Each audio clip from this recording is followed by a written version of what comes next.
Moikka kaikille! Ollaan me Reijan ja Jarmon Mansikamaalla ja nyt minä opastan teille, kuinka poimitaan oikeasti oikea tapa, kuinka poimitaan ne mansikoita.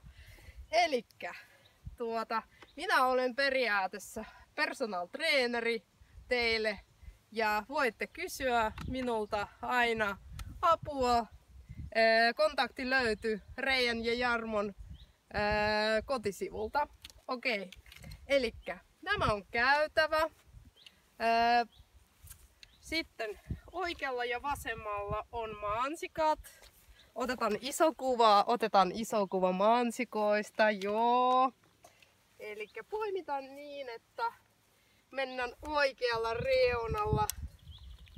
reunalla ja vasemmalla reunalla ja käytetään koko puskan läpi. Ei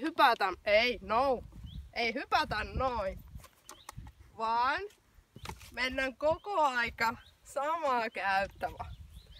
Kiitos teille, tässä siinä on ja tervetuloa Reijan ja Jarmon Mansikamaalle.